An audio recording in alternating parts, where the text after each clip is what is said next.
کہ یمن میں ایک بادشاہ نے توحید کی دعوت قبول کرنے کی پاداش میں اہل ایمان کو بہت بڑے بڑے گڑھے کھود کر ان میں آگ جلا کے زندہ جلایا تھا۔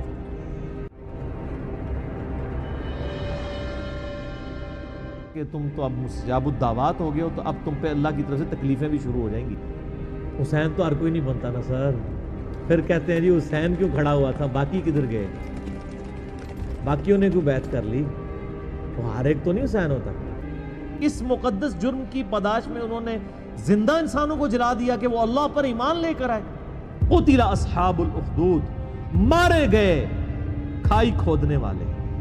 سلامتی ہے، سلامتی ان آنکھوں پہ جو ہدایت پہ نظریں جمائے بیٹھی ہیں، ان کانوں پہ جو ذکر خیر کے منتظر رہتے ہیں، اور ان قدموں پہ جو ہدایت کی راہ پہ گامزن ہیں۔ السلام علیکم ورحمۃ اللہ وبرکاتہ۔ یہ سورۃ البروج جو ہے یہ خاص واقعے کی طرف اس میں اشارہ ہے۔ اصحاب الاخدود، اصحاب الاخدود جو تھے یہ یمن کے پاس کرسچنز تھے۔ اس زمانے کے ظاہر مسلم تھے، عیسیٰ علیہ السلام پر ایمان لائے تھے، حضرت عیسیٰ کو اللہ کا بیٹا نہیں مانتے تھے بلکہ اللہ کا پیغمبر مانتے تھے۔ نبی علیہ السلام کی پیدائش سے تقریباً 40 سال پہلے کا یہ واقعہ ہے، لیکن اہل عرب اس واقعے سے واقف تھے کہ ایسا واقعہ ہوا تھا کہ یمن میں ایک بادشاہ نے توحید کی دعوت قبول کرنے کی پاداش میں اہل ایمان کو بہت بڑے بڑے گڑھے کھود کر ان میں آگ جلا کے زندہ جلایا تھا۔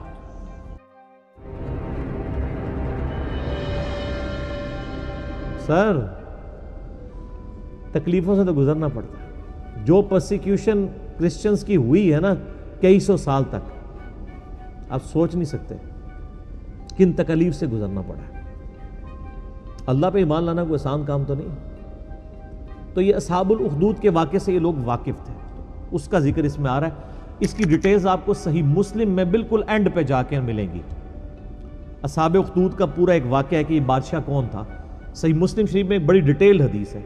میں نے 4 لیکچرز دیے تھے معجزات، کرامات، استدراج کے اوپر، مسئلہ نمبر 131 ABCD۔ اس میں جو ڈی پورشن تھا اس میں نے اولیاء اللہ کی 10 کرامات جو صحیح سند سے احادیث کی کتابوں میں آئی ہیں نا وہ میں نے کور کی تھی۔ ان میں سے ایک کرامت اصحاب اخدود والی بھی تھی جو میں نے اس میں کور کی تھی صحیح مسلم کے ریفرنس سے۔ صحیح مسلم شریف میں اس کا واقعہ یوں ملتا ہے کہ یمن میں ایک یعنی وہ بادشاہ تھا جو بیسیکلی ہے تو یعنی یہودی تھا، اس وجہ سے وہ عیسائیوں سے زیادہ نفرت کرتا تھا، کیونکہ حضرت عیسیٰ علیہ السلام کو کرسچن جو ہے پیغمبر مانتے ہیں بلکہ اس میں غلوف کر کے خدا کا بیٹا مانتے ہیں، اور دوسری طرف یہودی کہتے ہیں کہ یہ نعوذ باللہ دجال ہے۔ اب ان کا آپس میں تو اکٹھ ہو ہی نہیں سکتا نا۔ ایک شخصیت جو ایک طبقے کے لیے خدا کے درجے پہ فائز ہو اور دوسرا اسے جو ہے نعوذ باللہ دجال اور پتہ نہیں کیا کیا الفاظ استعمال کرتے ہوں، تو ان کا آپس میں اکٹھ تو ہو نہیں سکتا۔ یہ تو یہودیوں نے سازش کر کے کس طرح عیسائیوں کو دبوچا ہے کہ آج یہودی اور عیسائی ایک پیج کے اوپر ہیں، ورنہ 20ویں صدی کے آغاز سے پہلے تک تو یہ قتل و غارت کا بازار گرم تھا ان کا آپس میں۔ یہ تو اسرائیل جب بنا ہے اور دنیا کی اکانومی ان کے قبضے میں آئی ہے تو آج جو ہے وہ ایون یہودی مٹھی بھر ہونے کے باوجود عیسائیوں کی باغ دوڑ بھی ان کے ہاتھ میں ہے اکانومی کی وجہ سے۔ تو ہم نے جس ایرا میں جس وقت میں آنکھ کھولی ہے، یہ جو زمین کی جو حقائق ہیں وہ زمینی حقائق بدل چکے ہیں، اور اس کو بدلے ہوئے 100 سال سے زیادہ نہیں ہوا۔ 100 سال اگر آپ پہلے چلے جائیں تو یہ جس طرح سنی شیعہ اختلاف مسلمانوں کے اندر ہے نا، اس سے بھی بڑھ کے عیسائیوں اور یہودیوں کا اختلاف تھا، جنگیں ہوتی تھی آپس میں۔ بہرحال وہ یہودی بادشاہ تھا، اس نے عیسائیوں پہ ظلم کرنا شروع کیا۔ تو اس بادشاہ کے بارے میں آتا ہے کہ اس نے ایک جادوگر رکھا ہوا تھا، اور وہ جادوگر جب بوڑھا ہو گیا تو اس نے کہا کہ مجھے تو موت آ جائے گی، تو مجھے کوئی ایک اپنا لائق سا کوئی رعایا میں سے کوئی لڑکا ڈھونڈ کے دو جسی میں تربیت کروں اور میں اپنا سارا علم اسے ٹرانسفر کر دوں۔ تو بہرحال ایک نوجوان لڑکا بڑا انٹلیکچوئل رعایا میں سے چنا گیا، وہ جادوگر کے حوالے کیا گیا، تو وہ اسے جادو سکھایا کرتا تھا۔ اب وہ جادوگر کے پاس جب جادو سیکھنے جاتا تھا تو راستے میں ایک راہب تھا عیسائی، تو وہ اس کے پاس وہ لڑکا رکا کرتا تھا، اس راہب کی باتیں خدا شناسی کی، توحید کی اسے بھانی شروع ہو گئیں، حتیٰ کہ اس کا دل اللہ نے اسلام کے لیے کھول دیا، یعنی اس نے اسلام، اس زمانے میں کرسچینٹی اسلام ہی تھا، وہ قبول کر لیا۔ اب وہ دیکھیں جادو بھی سیکھتا تھا اور پیرلل میں دین بھی سیکھتا تھا۔ ایک دن وہ ایک راستے سے گزر رہا تھا تو راستے میں ایک بہت بڑا جانور تھا جس نے لوگوں کا راستہ روکا ہوا تھا۔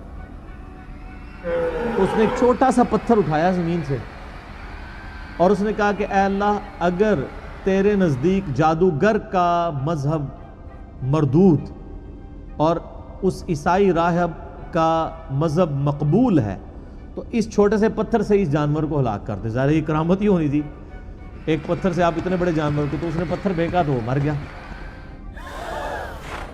تو وہ پھر راہب کے پاس آیا تو راہب نے کہا کہ تم تو اب مستجاب الدعوات ہو گئے ہو، تو اب تم پہ اللہ کی طرف سے تکلیفیں بھی شروع ہو جائیں گی، اور جب کوئی ایسی صورتحال بنے تو تم نے میرا نام ظاہر نہیں کرنا۔ ظاہر ہے پھر مجھے بھی رگڑا لگے گا بیچ میں۔ جان بچانے کے لیے ایمان چھپانا جائز ہے۔ حسین تو ہر کوئی نہیں بنتا نا سر۔ پھر کہتے ہیں جی حسین کیوں کھڑا ہوا تھا، باقی کدھر گئے؟ باقیوں نے کیوں بیعت کر لی؟ وہ ہر ایک تو نہیں حسین ہوتا رضی اللہ تعالیٰ عنہ علیہ السلام۔ تو پھر وہی سلسلہ شروع ہو گیا۔ اب وہ صاحب کرامت تو ہو گیا، اب لوگ اس کے پاس آنا شروع ہو گئے۔ وہ مطلب مادرزاد، کوڑی، اندھے آتے تھے، وہ دعا کرتا تھا، شفا ہو جاتی تھی۔ کرتے کرتے جب بادشاہ تک بات پہنچی، اس نے کہا یہ تو دوسرے مذہب میں چلا گیا الٹا اس کو سکھانے کے لیے۔ تو اس نے کہا جی اس کو تو ہم نہیں چھوڑیں گے، قتل کروائیں گے۔ اور وہ جب کوئی بندہ اس کے پاس علاج کروانے کے لیے آتا تھا تو وہ پہلے کہتا تھا اللہ کو ایک مانو، حضرت عیسیٰ کو اللہ کا پیغمبر مانو۔ تو وہ بھی پہلے کہتا تھا اللہ کو مانو پھر میں تمہارا علاج کروں گا۔ تو اس طرح پھر اسلام پھیلنا شروع ہو گیا۔ بادشاہ کو فکر لگ گئی تو اس نے کہا کہ بھئی اس کا علاج اب یہ ہے کہ اس کو قتل کروایا جائے۔ تو اس نے فوجی بھیجے گرفتار کر کے کہ اس کو پہاڑ سے نیچے پھینکا جائے۔ پہاڑ کی چوٹی پہ لے گئے، اس نے وہاں پہ دعا کی، وہ سارے فوجی نیچے گر پڑے، وہ بچ گئے۔ پھر اسے کشتی میں سوار کر کے سمندر کے اندر لے گئے، اس نے دعا کی، کشتی الٹ گئی، وہ بچ گیا، باقی سارے الٹ گئے۔ بادشاہ سر پکڑ کے بیٹھ گیا کہ اس کو اب کیسے قتل کیا جائے، کیونکہ مستجاب الدعوات تھا۔ تو اس نے بادشاہ کو خود مشورہ دیا کہ ایک طریقے سے تم مجھے قتل کر سکتے ہو، تم پڑھو بسم اللہ رب الغلام کہہ کے مجھ پہ تیر چلاؤ تو میں مارا جاؤں گا۔ اور یہ اس نے بہت زبردست چال چلی، اور اس نے کہا اس کے لیے تمہیں پبلک اکٹھی کرنی پڑے گی، اپنی ساری رعایا کو جمع کرو اور بسم اللہ رب الغلام پڑھ کے چلاؤ۔ تو اس کا مطلب کیا تھا کہ اللہ کو ماننا پڑے گا۔ تو یہ ایک ساری رعایا تک تبلیغ ہو جاتی کہ ہاں اللہ کے نام پہ اسے مارا گیا ہے تو یعنی اس کا مذہب درست ہے۔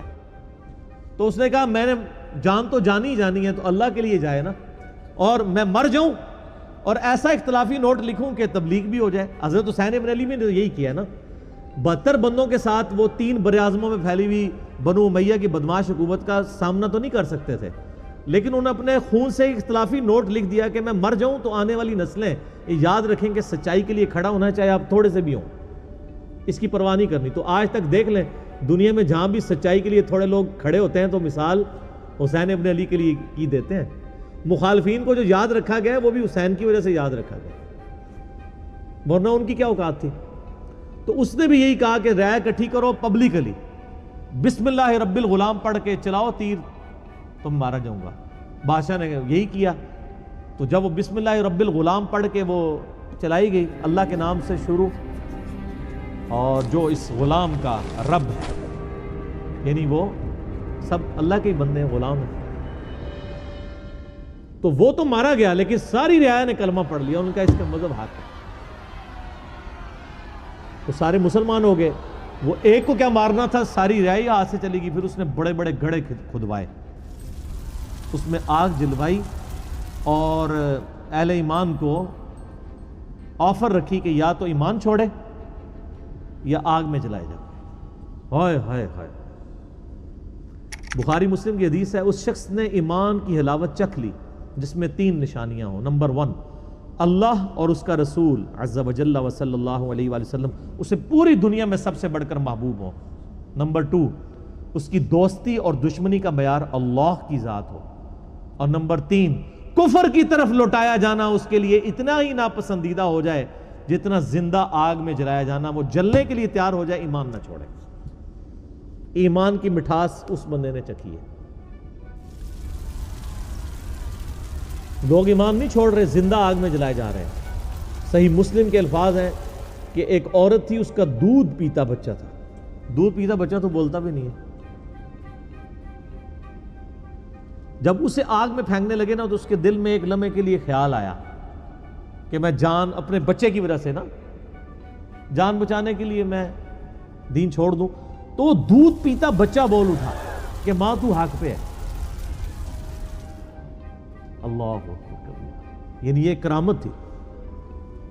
تو پھر ان ماں بیٹا کو بھی جلا دیا. وہ تو خیر دنیا میں جلے نا تو سیدھے جا کے جنت میں لینڈ کیا. تو یہ پوری حدیث صحیح مسلم میں اصحاب الاخدود کے بارے میں ہے. آپ دیکھیں کہ اصحاب الاخدود کو نبی علیہ السلام کی پیدائش کے وقت شہید ہوئے ہوئے 40 سال ہو چکے, پھر اس کے بعد بھی 40 سال, یعنی 100 سال بعد قرآن نازل ہو رہا ہے آلموسٹ.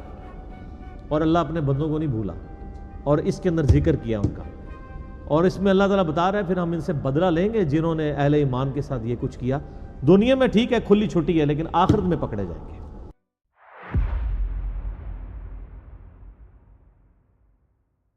وَالسَّمَاءِ ذَاتِ الْبُرُوجِ, قسم ہے آسمان کی جو برجوں والا ہے. وَالْيَوْمِ الْمَوْعُودِ, اور اس دن کی جو وعدے کا دن ہے یعنی قیامت کا دن. وَشَاهِدٍ وَمَشْهُودٍ, اور حاضر ہونے والے دن کی اور اس کی جس کے پاس حاضر ہوں گے, یعنی قیامت کے دن کی اور قیامت کے دن کا مالک یوم الدین, سب کی قسم. قُتِلَ أَصْحَابُ الْأُخْدُودِ, مارے گئے کھائی کھودنے والے. حالانکہ مارے کون گئے تھے؟ جو کھائی میں پھینکے گئے تھے. اللہ نے کہا وہ نہیں مرے, وہ تو زندہ ہیں. شہید تو مرتا نہیں ہے نا. وَلَا تَقُولُوا لِمَنْ يُقْتَلُ فِي سَبِيلِ اللَّهِ أَمْوَاتٍ, مت کہا کرو مردہ جو اللہ کی راہ میں مارے جائے, وہ تو اللہ کے حضور زندہ ہے. اللہ فرمایا مارے گئے اصحاب الاخدود جنہوں نے وہ گڑھے کھودے تھے. النار ذات الوقود, جبکہ وہ آگ بڑے ایندھن والی تھی. اذ ہم علیہا قعود, جب وہ اس کے کنارے پر بیٹھے ہوئے, یعنی یہ منظر دیکھ رہے تھے اہل ایمان کو آگ میں جلایا جا رہا ہے اور وہ انجوائے کر رہے ہیں. وَلِعَوْذُ بِاللَّهِ. وَهُمْ عَلَى مَا يَفْعَلُونَ بِالْمُؤْمِنِينَ شُهُودٌ, اور جو کچھ اہل ایمان کے ساتھ سلوک کر رہے تھے وہ وہاں پہ بیٹھ کے اس پر گواہ تھے. ظاہر ہے آپ اگر یہ رومنس کی بھی آپ ہسٹری دیکھیں, یہ لوگ بھی یعنی بھوکے شیروں کو زندہ انسانوں پہ چھوڑ دیتے تھے. آپ یوٹیوب پہ جا کے دیکھیں نا کہ کیا کیا طریقے انسانوں کو اذیت اور عذاب دینے کے ان لوگوں نے ڈیوائز کیے ہوئے تھے. تو یہ بھی ایک طریقہ تھا تکلیف دینے کا. خود کرسیوں پہ بیٹھ جاتے تھے اور ان کے سامنے یہ منظر ہوتا تھا کہ اہل ایمان کو جلایا جا رہا ہے. وَمَا نَقَمُوا مِنْهُمْ إِلَّا أَن يُؤْمِنُوا بِاللَّهِ الْعَزِيزِ الْحَمِيدِ, اور انہوں نے تو نہیں ناپسند کیا مگر اس بات کو کہ مسلمانوں نے ایمان لے کر آئے مسلمان اللہ پر جو غالب ہے اور اپنی ذات میں خود ستودہ صفات ہے. اس مقدس جرم کی پاداش میں انہوں نے زندہ انسانوں کو جلا دیا کہ وہ اللہ پر ایمان لے کر آئے. الذی لہ ملک السماوات والارض, وہ اللہ کہ زمین و آسمان میں جو کچھ ہے اس کا مالک وہ اللہ ہے. زمین و آسمان کے مالک اللہ کے اوپر وہ ایمان لائے, صرف ایمان لانے کی پاداش پہ, کسی پہ کوئی تکلیف نہیں, کسی کو کچھ نہیں انہوں نے کہا, بس اس مقدس جرم میں انہوں نے ان کو آگ میں جلا دیا. واللہ علی کل شیء شہید, اور اللہ تعالیٰ ہر چیز کو دیکھ رہا ہے. اللہ نے وہ منظر دیکھا ہے, اللہ کو بھولا نہیں ہے وہ منظر جو تم نے اہل ایمان کے ساتھ کیا. ان الذین فتنوا المؤمنین والمؤمنات, بے شک وہ لوگ جنہوں نے مومن مردوں اور مومن عورتوں کو یہ تکلیف دی تھی, یعنی ان کو آگ میں جلایا. ثم لم یتوبوا, اس کے بعد وہ توبہ کے بغیر مر گئے. فلہم عذاب جہنم, ان کے لیے تو ہم نے عذاب جہنم رکھا ہوا ہے. ولہم عذاب الحریق, اور ان کے لیے وہاں پہ آخرت کی آگ ہے جس میں ان کو جلایا جائے گا. انہوں نے تو دنیا کی آگ میں جلایا نا. بخاری مسلم کی حدیث ہے کہ آخرت کی آگ دنیا کی آگ سے 70 گنا زیادہ تیز ہے. ان کو اس پاداش میں اس آگ کے اندر جلایا جائے گا. اللہم اجرنا من النار, آمین. ان الذین آمنوا وعملوا الصالحات, بے شک وہ لوگ جو ایمان لائے اور انہوں نے نیک اعمال اختیار کیے. لہم جنات تجری من تحتها الانہار، ان کے لیے تو ایسی جنتیں ہیں جن کے نیچے نہریں بہتی ہوں گی. ذالک الفوز الکبیر، یہ ہے سب سے بڑی کامیابی. دنیا میں تو وہ ناکام ہو گئے جن کو ان گڑھوں میں ڈالا گیا. ایک ماں ہی سمجھ سکتی ہے کہ اس کو اپنے بچے سمیت مار دیا جائے، اس سے اس کی زندگی چھین لی جائے، اس کے بچے کی بھی زندگی چھین لی جائے. تو دنیا میں تو بظاہر وہ ناکام ہے، لیکن اللہ فرما رہے ہیں وہ سب سے بڑی کامیابی پہ فائز ہو گیا، کیونکہ آخرت کی زندگی ہمیشہ کی ہے، دنیا کی زندگی تو عارضی ہے. ان بطش ربک لشدید، بے شک تیرے رب کی پکڑ بڑی شدید ہے. یہ دنیا میں تو کوئی شخص کسی شخص کو ایک دفعہ ہی موت دے سکتا ہے نا، اور اللہ تعالیٰ لاکھوں دفعہ زندہ کر کے لاکھوں دفعہ موت دینے پر قادر ہے. اللہ کی پکڑ سے کون بچ سکتا ہے؟ دیکھیں نا، دنیا میں زیادہ کون، جیسے وہ آپ کو پتہ ہے قرآن حکیم میں ہی آتا ہے کہ جب جادوگر ایمان لے آئے موسیٰ علیہ السلام پہ، تو فرعون نے کہا کہ میں تمہیں سولی چڑھا دوں گا تمہارے مخالف سمت کے ہاتھ پاؤں کٹوا کے. تو پتہ ہے ان جادوگروں نے کیا کہا تھا کہ تو جو کچھ بھی کرے گا دنیا کی زندگی میں کر سکتا ہے نا، ایک دفعہ ہی موت دے گا، دے لے، پھر تو ہمیشہ کی کامیابیاں ہماری مقدر ہیں. لیکن اللہ سے انسان نہیں بھاگ سکتا. اللہ کے جو قابو آ گیا وہ ایک دفعہ موت تو نہیں، جب چاہے جتنی دفعہ موت کی تکلیف سے گزارے اور تکلیف دے. قرآن حکیم میں آتا ہے ہم جب ان کی کھالیں جل جائیں گی نئی کھالیں انہیں دیں گے تاکہ انہیں عذاب اور فیل ہو. اللہم اجرنا من النار، آمین. انہ ہوا یبدی و یعید، بے شک پہلی دفعہ بھی اس نے پیدا کیا اور دوبارہ بھی وہی پیدا کرے گا. وہ قادر ہے. پہلی دفعہ کسی کام کو کرنا مشکل ہوتا ہے، دوبارہ کرنا تو مشکل نہیں ہوتا. وَهُوَ الْغَفُورُ الْوَدُودُ، وہ تو بہت بخشنے والا ہے اور بڑی محبت کرنے والا ہے. یعنی اللہ تعالیٰ معاذ اللہ کوئی فنیٹک نہیں ہے کہ انسانوں کو عذاب دے کے اسے کوئی خوشی محسوس ہوتی ہے. دنیا میں بعض لوگ ذہنی مریض ہو جاتے ہیں نا، فنیٹک ہو جاتے ہیں. کئی لوگ ہیں ایسے جو، یا اکثر آپ کو امریکہ میں تو یہ بھی اگلے دن بھی خبر آئی تھی، 22 بندے قتل کر دیے ایک گورے نے. تو وہ ایک ذہنی مرض بھی ہوتا ہے، کسی کو خون میں لت پت دیکھ کے ان کو خوشی محسوس ہوتی ہے. تو اللہ تعالیٰ فرما رہا ہے کہ مجھے کوئی خوشی محسوس نہیں ہوتی کسی کو عذاب دینے میں. اللہ تو بخشنے والا ہے اور بڑی محبت کرنے والا ہے. لیکن اس کا یہ مطلب بھی نہیں کہ پکڑے گا نہیں مجرموں کو، نہیں. وہ اللہ تعالیٰ کے عدل کا تقاضا ہے، قسط کا تقاضا ہے. وہ عادل ہے، اس کے عدل کا تقاضا ہے کہ مجرمین کو سزا دے اور اہل ایمان کو جزا دے. ذو العرش المجید، وہ تو عرش کا مالک ہے بڑی شان والا. فعال لما یرید، وہ ہر وہ چیز کرتا ہے جو وہ چاہتا ہے. ہم تو ہر وہ چیز نہیں کر سکتے جو چاہتے ہیں، ورنہ انسان اپنے آپ کو موت سے بے نیاز کر لیتا. کوئی انسان اپنے آپ کو موت سے بے نیاز کر سکتا ہے؟ نیند سے، کھانے پینے سے، پیشاب سے. اور اگر کوئی انسان یہ سارے کام کرنے میں کامیاب ہو جائے تو خدا کی ضرورت ہی اسے کوئی نہیں ہے. اگر مجھے موت نہ آئے، مجھے تکلیف نہ آئے، مجھے بھوک نہ لگے، مجھے نیند نہ آئے تو خدا میری ضرورت نہیں ہے. اللہ نے یہ کمزوریاں انسان میں رکھی اس لیے تاکہ انسان کو اپنی کمزوریوں کا احساس ہو کہ 24 گھنٹے میں ایک دفعہ نہیں سو گے، اگلے 24 گھنٹے تم پرفارم ہی نہیں کر سکتے. وہ اللہ ہی لا تأخذہ سنۃ ولا نوم، نہ اسے نیند آتی ہے نہ اونگ.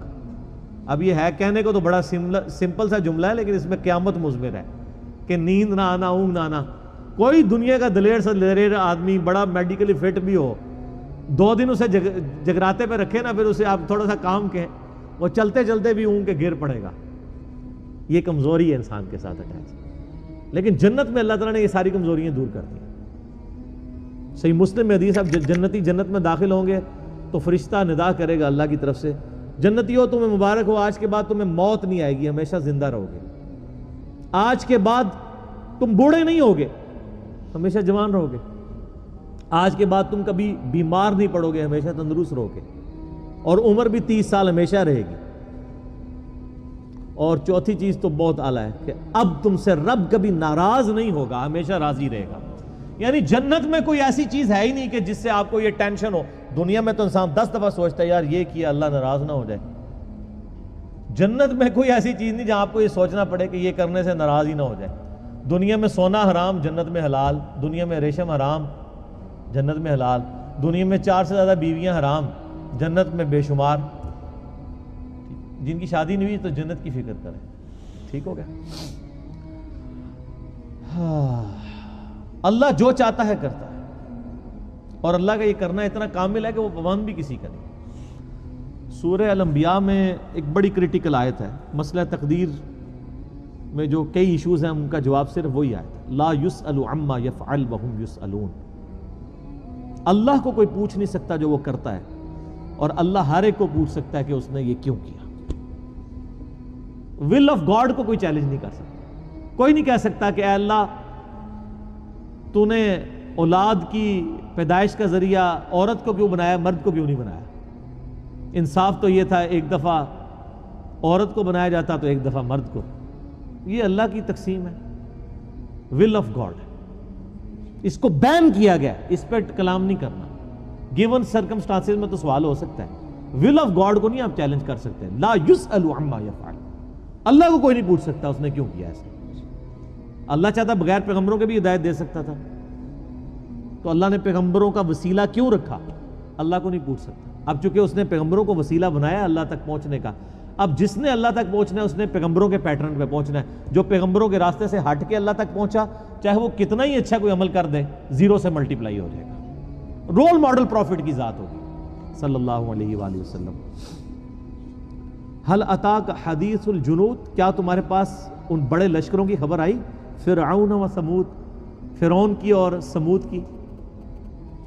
حضرت موسیٰ علیہ السلام کے مخالفین فرعونی اور صالح علیہ السلام کی قوم سمود, جنہوں نے اپنے وقت کے پیغمبروں کا انکار کیا, بڑے بڑے لشکروں والے تھے, کس طرح اللہ نے ان کو الٹ کے رکھ دیا, عذاب دنیا کی زندگی میں دیا. بل الذین کفروا فی تکذیب, بلکہ یہ کافر تو جھٹلانے میں مصروف ہیں. کافر سے مراد جو بھی حق بات سے اناد کر دے, چاہے وہ مسلمان ہو, کلمہ گو ہو یا بغیر کلمہ گو. واللہ من ورائہم محیط, اور اللہ تعالیٰ تو ان کو ہر طرف سے گھیرے ہوئے ہے. یہ تو اللہ کو جھٹلائے بیٹھے ہیں, اور اللہ اتنا چھایا ہوا ہے کہ ہر طرف سے گھیرے ہوئے ہیں. واقعی گھیرا ہوا. انسان اللہ سے بھاگ سکتا ہے, زیادہ کوئی اپنے آپ کو مار لے گا نا, وہ پھر زندہ کر لے گا. اللہ سے کوئی نہیں بھاگ سکتا. اس لیے الٹیمیٹلی رائے یہ ہے کہ اللہ کے دامن میں پناہ لے لی جائے. انسان کا چھٹکارا اس کے سوا نہیں ہے. قرآن حکیم میں جگہ جگہ آتا ہے نا, تم اللہ کو عاجز نہیں کر سکتے. اے جنوں انس, اگر طاقت ہے تو زمین و آسمان کے کناروں سے نکل کے بتاؤ نا. تم جاؤ گے اللہ ہی کی سلطنت کو پاؤ گے, اللہ ہی کی حکومت کو پاؤ گے. خدا ہے ایسا جس سے چھٹکارا ممکن. واللہ من ورائہم محیط, اور اللہ تو ہر طرف سے گھیرے ہوئے ہے. بل ہوا قرآن مجید, بلکہ وہ تو قرآن ہے بڑی عزت اور شرف والی کتاب. فی لوح محفوظ, جو اصل میں تو محفوظ ہے لوح محفوظ کے اندر. یہ ہمارے پاس جو قرآن ہے نا, یہ اس کی مصدقہ فوٹو کاپی ہے, آپ سمجھ لیں. اصل جو قرآن ہے نا وہ اللہ کے پاس لوح محفوظ میں, یہ وہاں سے اتارا گیا ہے. بل ہوا قرآن مجید فی لوح محفوظ, بلکہ لوح محفوظ سے باقی کتابیں بھی اتاری گئی ہیں. اب اس ایک آیت پہ بھی میں گھنٹوں بول سکتا ہوں. ہائے بخاری مسلم کی حدیث ہے, دونوں میں. مشکات میں آپ کو اللہ کی رحمت والے چیپٹر میں دوسری جلد میں ملے گی. اللہ کے نبی علیہ السلام فرماتے ہیں کہ اگلے زمانوں میں ایک شخص تھا, اس کی جب موت کا وقت قریب آیا, اس نے اپنی اولاد کو جمع کر کے کہا کہ میں تمہارا کیسا باپ تھا. ٹھیک ہوگا جی. اللہ تعالیٰ سے دعا ہے جو حق بات میں نے کہی اللہ تعالیٰ ہمارے دلوں میں راسخ فرمائے. اگر جذبات میں میرے منہ سے کوئی غلط بات نکل گئی, اللہ تعالیٰ ہمارے دلوں سے ہی محو کر ہمیں کتاب و سنت کی تعلیمات پر عمل کر کے دوسرے بھائیوں تک پہنچانے کی توفیق عطا فرمائے. سبحانک اللہم و بحمدک, اشہد ان لا الہ الا انت, استغفرک و اتوب الیک, وما علینا الا البلاغ المبین. جزاکم اللہ خیرا و احسن الجزاء.